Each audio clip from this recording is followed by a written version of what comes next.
Normal competition की तैयारी चाहता था, लेकिन साथ साथ मैंने अपना हायर एजुकेशन में एमए किया और एमए के साथ ही मैंने अपना यूजीसी का प्रिपरेशन किया और अदर कॉम्पिटिशन एग्ज़ाम के साथ साथ मैंने यूजीसी का एग्ज़ाम दिया।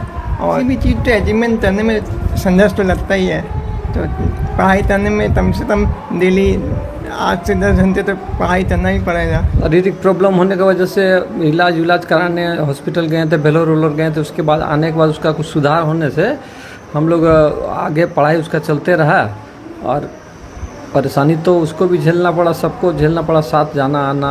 अब दिक्कत नहीं होगा, आगे समय अच्छा ही आएगा। हम आटा चक्की चलाते हैं, हम लोग नहीं आगे बढ़े कोई बात नहीं, बेटा बढ़े तो उससे भी खुशी है। मैं खुद से लिख नहीं पाता था, एग्ज़ाम के टाइम में मुझे राइटर की जरूरत पड़ती थी। तो काफ़ी भावुक नज़र आ रही हैं आप। क्या परेशानियां होती थी बच्चे को या फिर पढ़ाई के दौरान की? तू बोल मने શું બોલું મને? धीरे धीरे रे मना धीरे सब कुछ होए, माली सींचे 100 घड़ा ऋतु आए फल होए।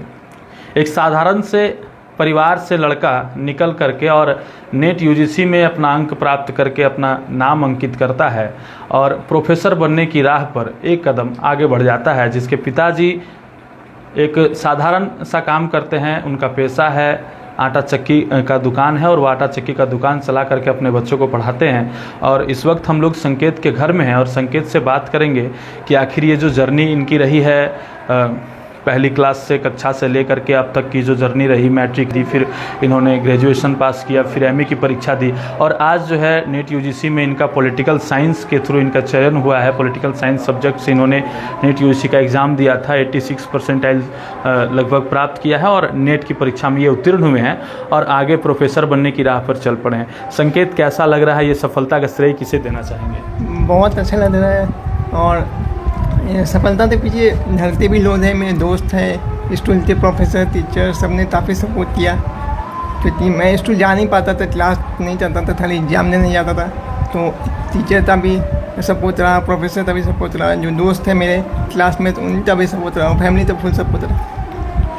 संकेत, जो पहले मैट्रिक के बाद जब बच्चे की एक राह बनती है पढ़ाई की, जब वो उनके दिमाग में थॉट आता है कि मुझे डॉक्टर बनना है, इंजीनियर बनना है, टीचर बनना है या गवर्नमेंट नौकरी करनी है या फिर अपना व्यवसाय करना है, क्या सोचते थे उस समय आप कि किस फील्ड में जाना है और अभी आपको कैसा लगता है? शुरू से तो मैं एक नॉर्मल कॉम्पिटिशन की तैयारी चाहता था, लेकिन साथ साथ मैंने अपना हायर एजुकेशन में एमए किया और एमए के साथ ही मैंने अपना यूजीसी का प्रिपरेशन किया और अदर कॉम्पिटिशन एग्ज़ाम के साथ साथ मैंने यूजीसी का एग्ज़ाम दिया और ये मेरा तीसरा अटैम्प्ट था। तो कैसा मार्गदर्शन रहा गुरुओं का और कितनी तकलीफ़ें होती थी जब आप कॉलेज जाते थे पढ़ाई के लिए और फिर अलग से ट्यूशन भी करते होंगे, घर में भी 4-5 घंटे 6 घंटे मेहनत करते थे, कैसा रहा ये सफ़र जब आप तैयारी करते थे उस समय? किसी भी चीज़ को अचीवमेंट करने में संघर्ष तो लगता ही है, तो पढ़ाई करने में कम से कम डेली 8 से 10 घंटे तक पढ़ाई करना ही पड़ेगा। और इस कॉलेज में मेरे दोस्तों ने काफ़ी सपोर्ट किया और टीचर ने भी सपोर्ट किया, प्रोफेसर हों और फैमिली से फुल सपोर्ट रहा। एग्ज़ाम देने पापा ले जाते थे एग्ज़ाम के टाइम पे। आप PWD के भी कैंडिडेट कैटेगरी में से बिलोंग करते हैं। इस दौरान जो है और भी आपको जो अन्य बच्चे हैं उन बच्चों के अलावा भी आपको कुछ मेहनत अलग से करना पड़ा होगा, कुछ अलग से संघर्ष भी करना पड़ा होगा, कठिनाइयाँ आपको अधिक आई होंगी? हाँ, वो तो है कि कठिनाई अधिक आई है, क्योंकि मैं खुद से लिख नहीं पाता था। एग्ज़ाम के टाइम में मुझे राइटर की जरूरत पड़ती थी, तो उसमें जो भी मेरे राइटर है उनका भी काफ़ी योगदान रहा कि वो परीक्षा एग्ज़ाम के टाइम में मेरे से टॉपरेट किए हैं। जैसे जैसे हम बोलते थे वो एग्ज़ाम लिखते थे। आपने पॉलिटिकल साइंस सब्जेक्ट को ही क्यों चुना अपने स्नातकोत्तर की डिग्री में? शुरू से मुझे इंटरेस्ट था पॉलिटिकल साइंस में और हिस्ट्री में, तो इसलिए मैंने पॉलिटिकल साइंस चुना। और तो हमारे साथ संकेत की मम्मी भी है और काफ़ी खुश लग रही है मम्मी, और इनका बेटा जो है वो सफलता की सीढ़ियों पर जो है आगे बढ़ रहा है और मम्मी काफ़ी हंस रही है। कैसा लग रहा है अभी?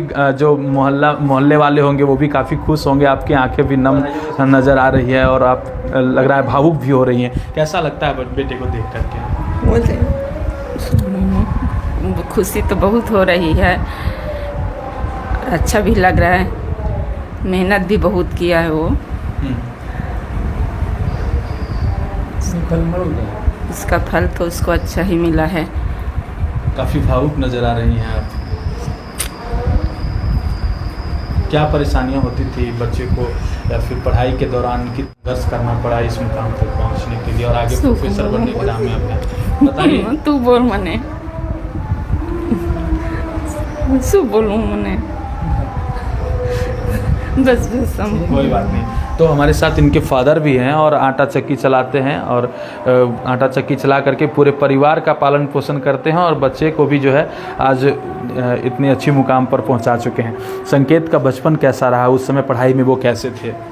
बचपन से ही पढ़ाई में अच्छा थे और संघर्ष के साथ पढ़ते आ रहा है और बचपन से ही फर्स्ट डिवीज़न मतलब हर क्लास में आया है और बस इसी तरह मेहनत करता रहा, आगे बढ़े।